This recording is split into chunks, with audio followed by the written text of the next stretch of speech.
Alright guys, so we're going to continue our discussion about linear functions today by addressing the topic of systems of equations.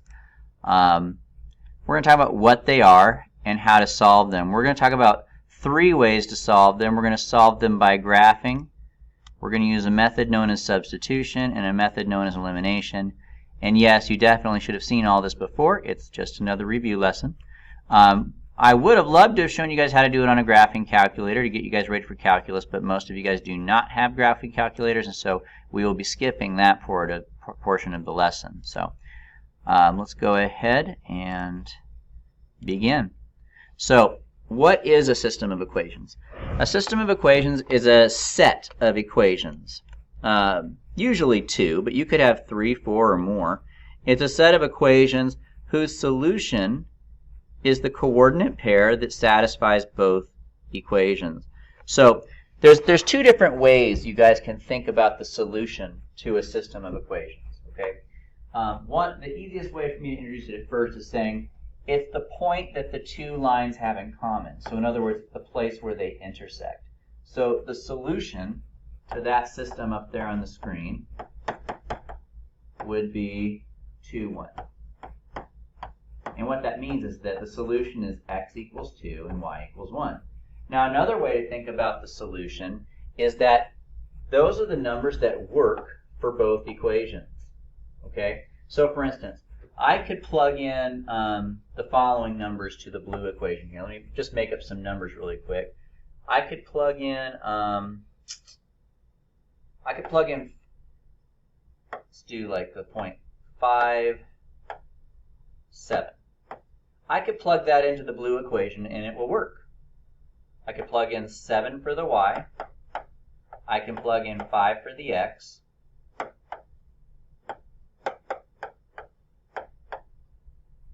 And I end up with this, a true statement. So in other words, when I plug this point into this equation, it works. But if I try plugging that point into this equation, it won't work. Watch, I'll show you. Let's plug in 7 for y and 5 for x. So in this case, I get 15 take away 5, which is 10. Those are not equal. So this point is not a solution for the red line, but it is a solution for the blue line. So what is a solution to a system of equations? The solution to a system of equations is the point that works for both lines, for both equations. And as we've already said, the solution to the system is 2, 1. Now I'll show you. If you were to plug in 1 for y and 2 for x, you get a true statement. 2 times 2 is 4, take away 3 is 1, 1 equals 1. You could also plug it in down here.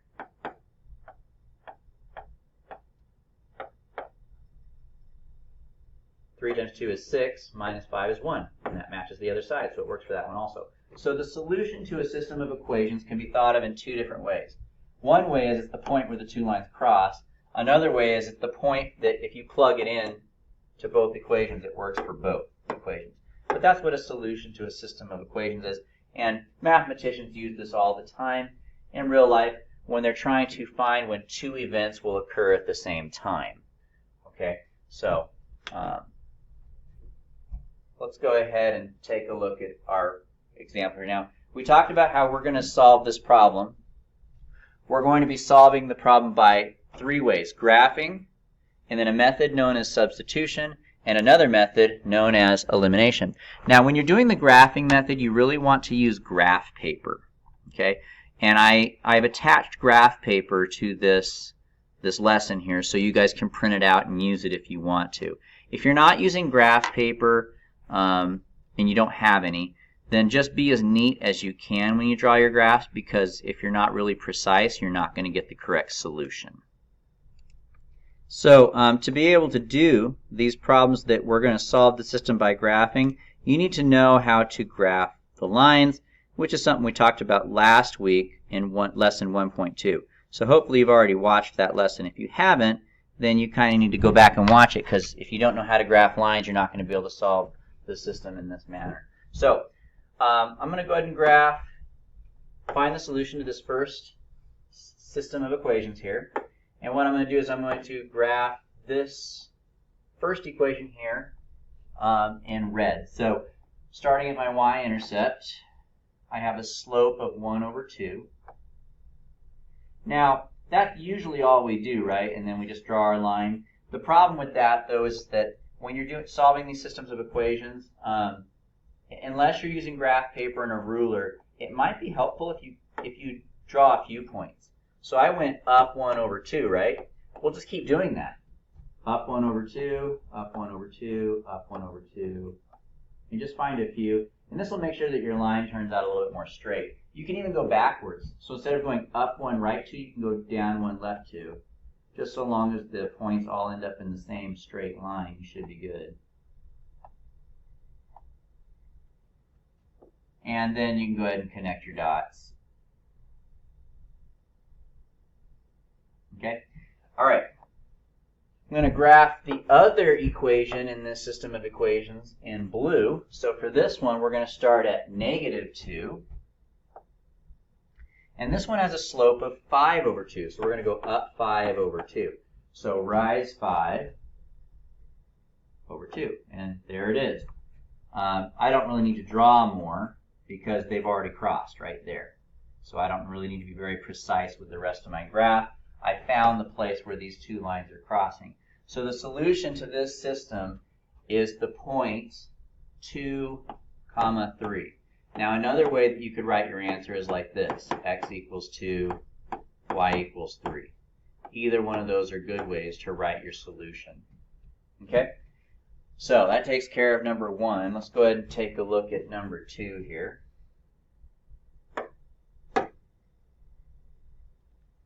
So let's go ahead and graph the first one here in red. So we have a y-intercept of 1. And we have a slope of -1/4. So I'm going to go down 1, right 4. And just keep doing that over and over again. And I'm going to go the other direction now, so I have a complete line. Oops. That's it. So there's that one.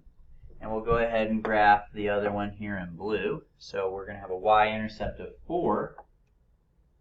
And this one also has a slope of -1/4. So down 1 over 4, down 1 over 4, down 1 over 4. And we'll work our way backwards.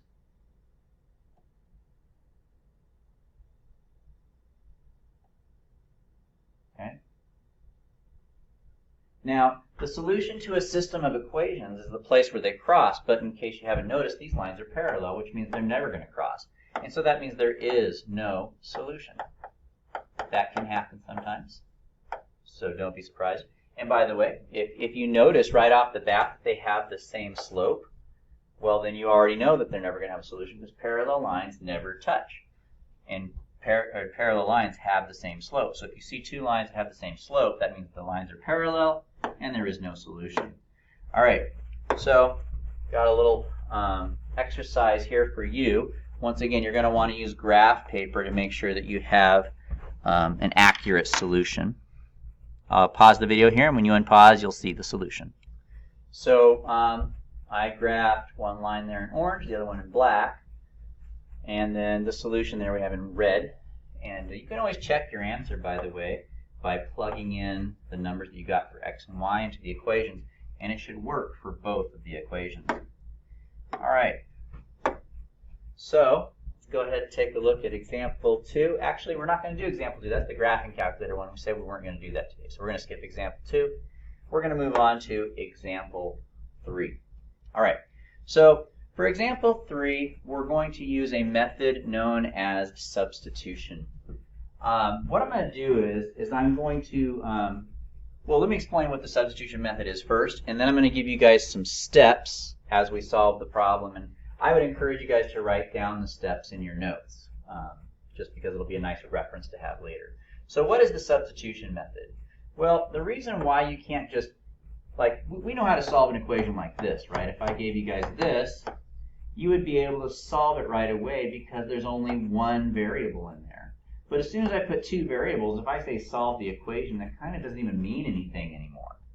but it can mean something whenever you have a system. So if you have two variables, then if you have at least two equations, which we do, then there is an answer that will work for both x and y in both of them. So we need a way to solve this by putting the equations together. And the way we're going to put these two equations together, the goal is to somehow get rid of one of the variables. Because both equations have an x and a y. We want to use a method to somehow get rid of one of the variables. And here's the method. So it's called the substitution method.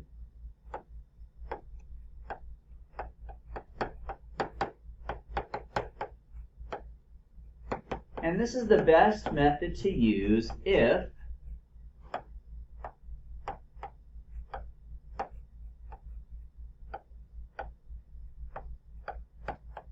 you have either an x equals or a y equals. So what do I mean by that? I have an x equals there, don't I? So when you have an x equals, this is the best method to use. Okay? So I call it underline the lonely letter. I'll show you what I mean by that. You don't have to, you do, like, most of my first few steps are just to kind of set you up, but I would encourage you to write them down anyway. Underline the x equals or y equals. So whatever you have, underline it. So I'm going to underline that. Circle what it equals.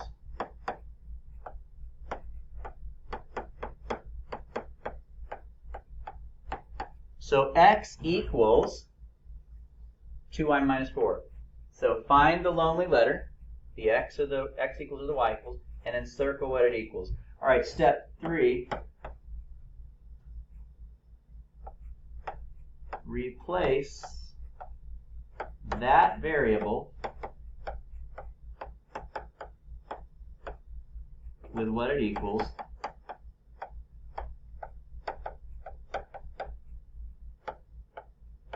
in the other equation.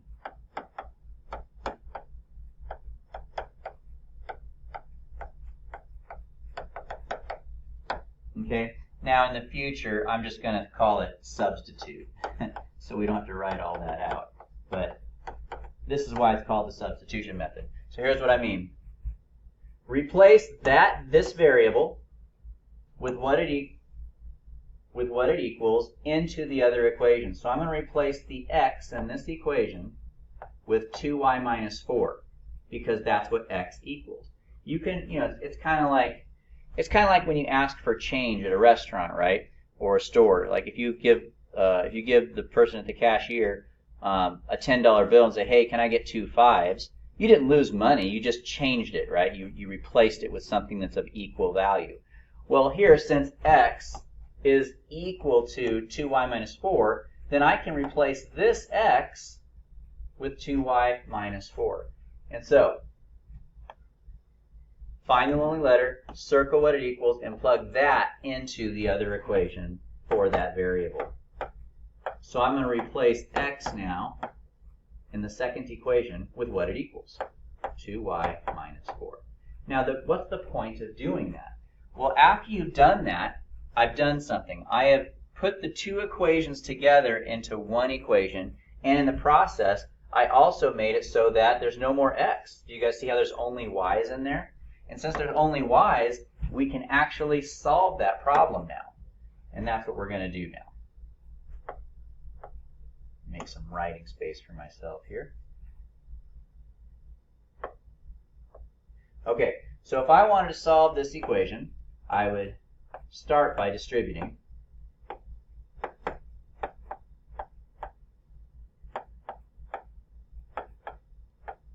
Then I would combine my like terms. Now at this point, I'm just kind of hoping you guys have your Algebra 1 skills for solving equations in place here. I'm not really explaining the steps too much.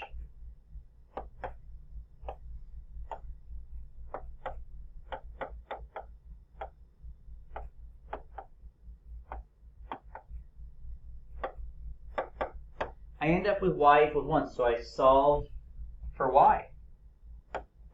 So that's your fourth step, is to solve. Okay, but we're not done. Because when you solve a system of equations, there's two variables you need to find. We just found one. We found out that y equals 1, but now we need to find out what x is. So the fifth step is to plug your answer that we just got into one of the original equations.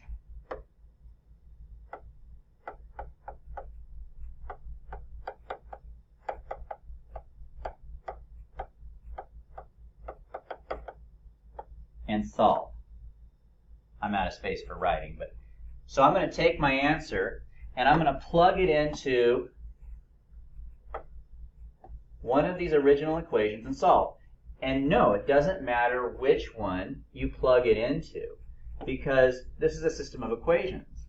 You should get the same answer no matter what equation you choose to plug it into.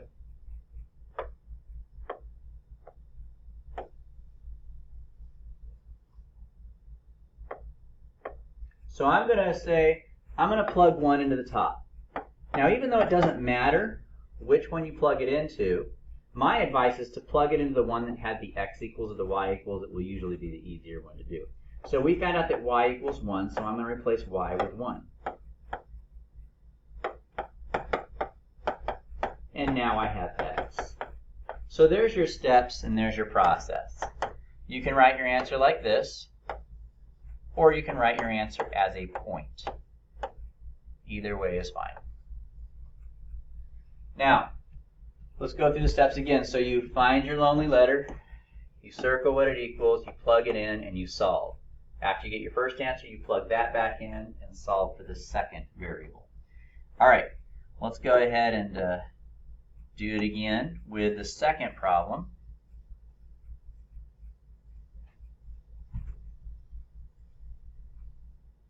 All right, so for our second equation here,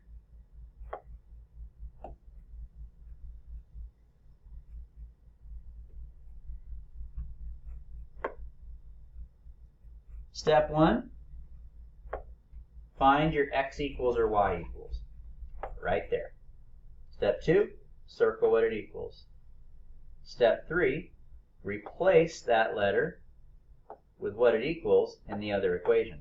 So I can replace y with x minus 2 because they're equal. And if I do that, it's going to look like this. And by the way, you guys might notice when I do that, when I get rid of the y, to do substitution, you're going to get rid of the y, and in its place, you're going to put parentheses so that that x minus 2 has somewhere to go. And so I do encourage you guys to use parentheses. It kind of helps whenever you're trying to do distribution and stuff. In this case, we don't really need to. All right, to continue, let's simplify a little bit. So we can combine this negative x with this positive x, and those just cancel each other out. Negative x plus x is 0. And then we also have negative 2 and negative 2. That makes negative 4. Now, this is a weird situation. The x is gone, so we didn't solve for anything. Remember last time after we replaced the variable, we solved and we got an answer so that we could plug that answer and find the other one. Well, in this case, the x has disappeared. We didn't solve for anything. When that happens, you either have infinite solutions or no solutions. Okay? So, let's make a little note here on the side.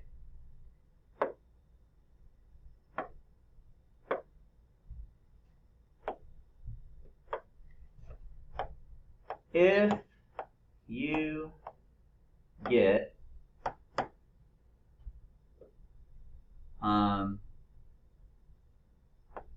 a number equal to itself, that means infinite solutions. That means that it doesn't matter what x and y are, they're all solutions. Okay? But if you get something like this, c is equal to d and they're not the same number, that means there's no solution. Okay? So, for this example that we're looking at right now, we ended up with 0 equals -4. Is that a true statement? No, that's false. And since that's false, what that means is that means there is no solution. Okay? If we had ended up with something like 0 equals 0 or -4 equals -4, then we would say that's true and therefore there's infinitely many solutions, but we didn't. In this case, we ended up with no solution. Okay?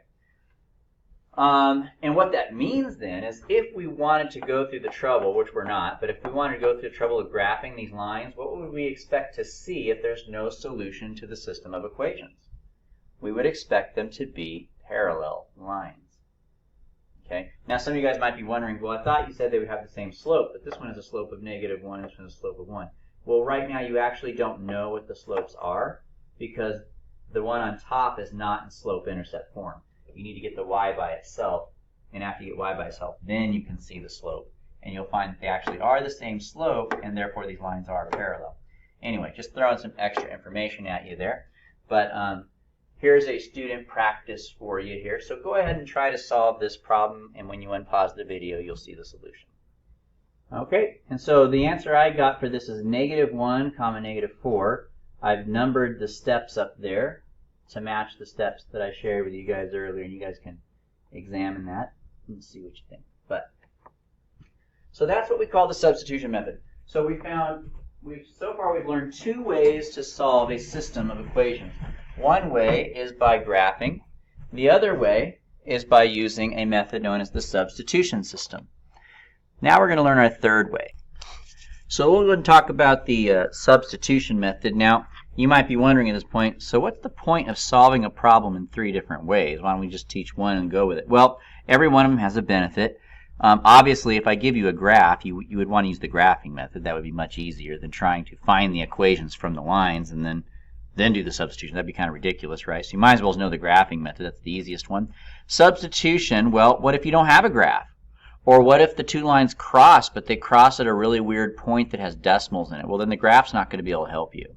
So you do need to know a way to calculate. So this other way is a lot like substitution. So why are we learning yet another way? Well, the reason we're learning this other method is because not everything can be solved with substitution. Remember, one of the things that's required to do the substitution method is you have to have an x equals or a y equals. And this particular problem, in case you haven't noticed, doesn't have that. So right now we can't do the substitution method.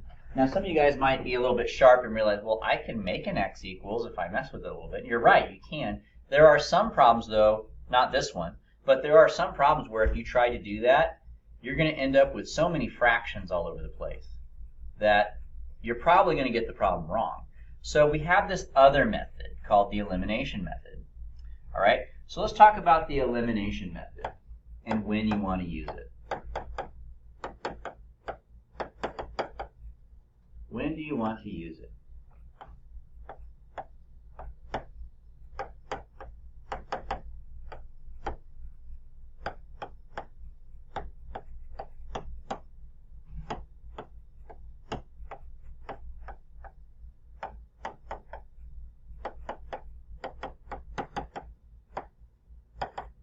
Use this method when the x's, y's, and constants all line up, like the x's, the y's, and the constants. You see how they're matching perfectly there?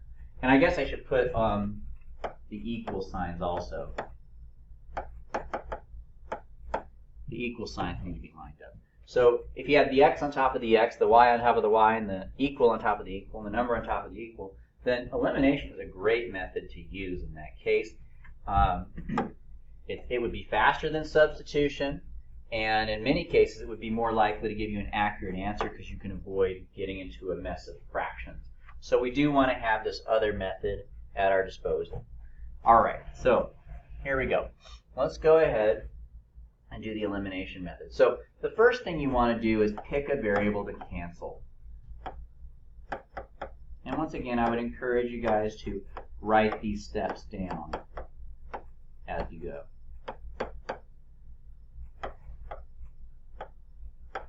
Okay, so I'm going to go ahead and pick the x's. I'm going to cancel out the x's. This is called the elimination method. because we cancel or eliminate one of the variables. So you got to pick out which variable you want to get rid of, and I'm going to pick the x. It doesn't matter which one you pick. I'm going to pick the x as well. All right. The next thing we're going to do is we're going to flip and distribute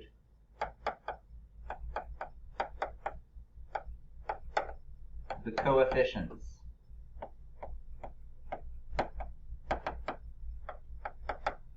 of that variable. So that might not make sense, so let me show you what I mean by that. So the coefficient of a variable is the number that's in front of it, so in this case 5 and 1. So what do I mean by flip and distribute those coefficients? Well, what I mean is we're going to take the coefficients 5 and 1. We're going to reverse them. The 5 is on the top, now I'm going to put it on the bottom. The 1 is on the bottom, now I'm going to put it on the top. So I flipped it, and now I'm going to distribute it.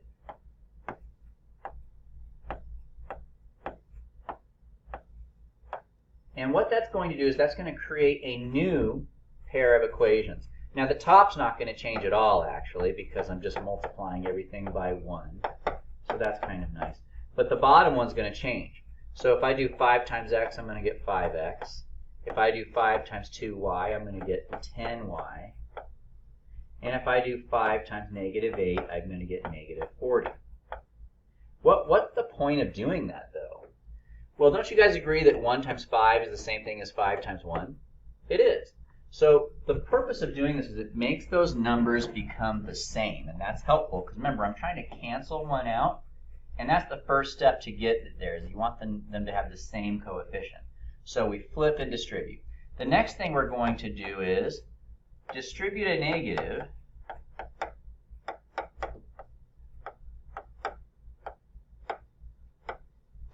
in one of the equations.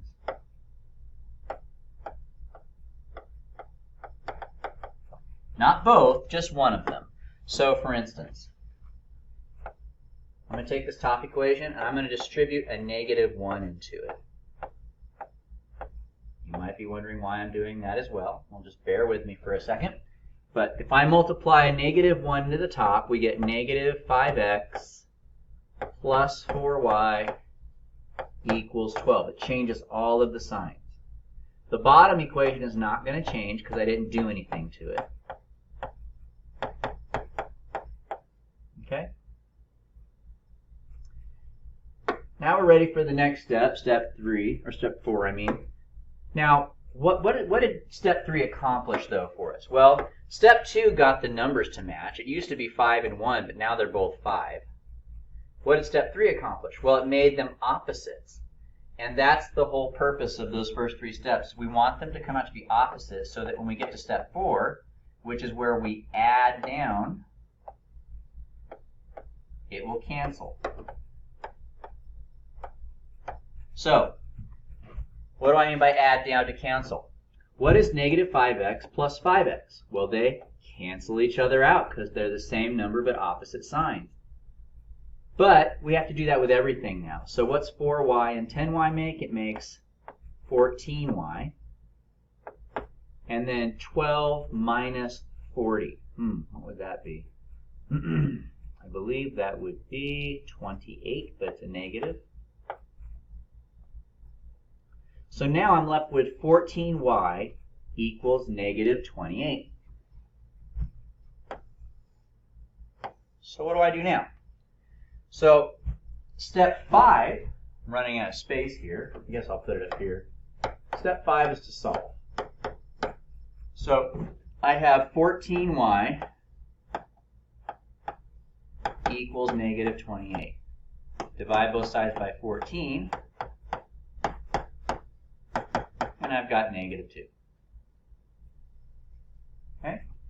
Step 6, find the last variable by plugging in your answer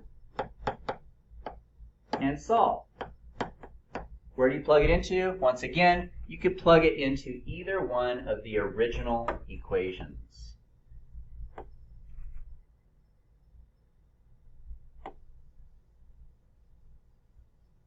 space here. Okay, so I'm going to take my answer of y equals -2, and I'll plug it into one of the equations. And once again, it doesn't really matter which one you choose. And then you solve. 2 times -2 is -4.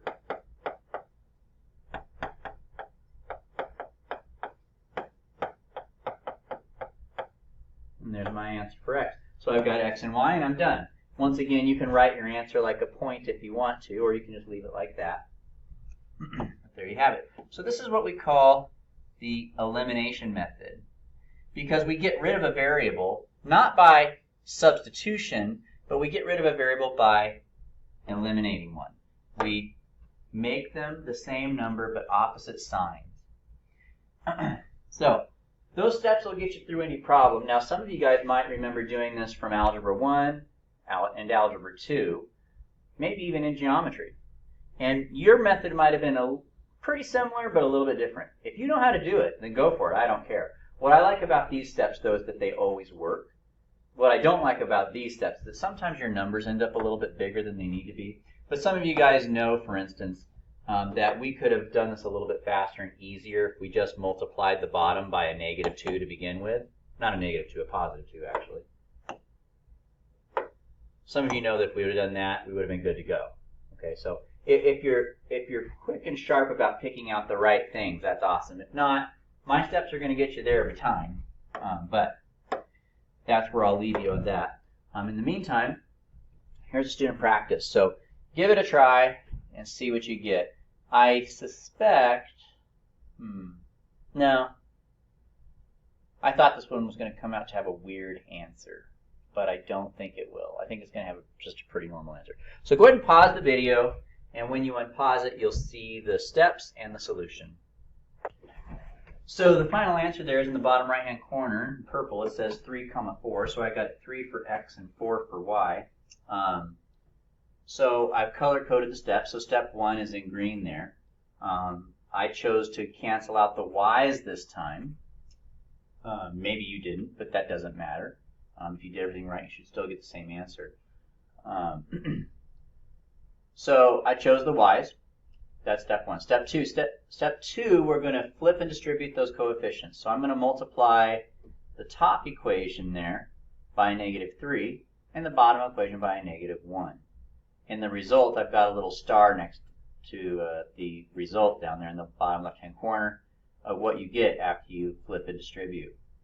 Then we move on to step 3. In step 3, we want to multiply one of the equations in step 2 by a -1. So I chose to distribute a -1 to the top equation. In the result of that, you can see a little orange star next to it there in step 3.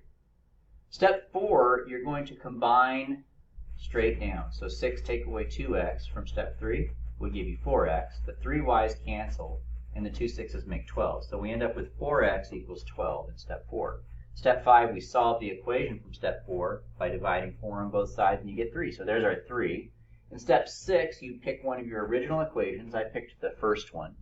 And you plug your answer from step 5 in. So I plugged in 3 for x, and then I solved for y, and I got 4. So there's the solution. So once again, you may have chosen to cancel the x's first.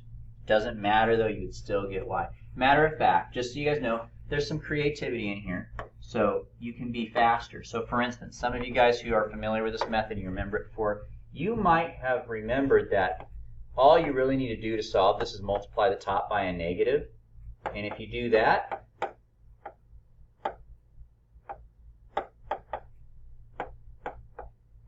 just the top, not the bottom. If you do that, you've already got the same number with opposite signs. So I make steps 1 through 3 seem like they're longer than they need to be, but that's only because people who could do it fast are really good at this and they've done it a lot. And so as a teacher, I just kind of like to give you the method that always works. But if you're smart about it, you can find a better way to get those numbers to be the same with opposite signs quickly. But I'm going to leave it at that. And that ends our lesson on solving systems of equations. So we'll see you guys next time.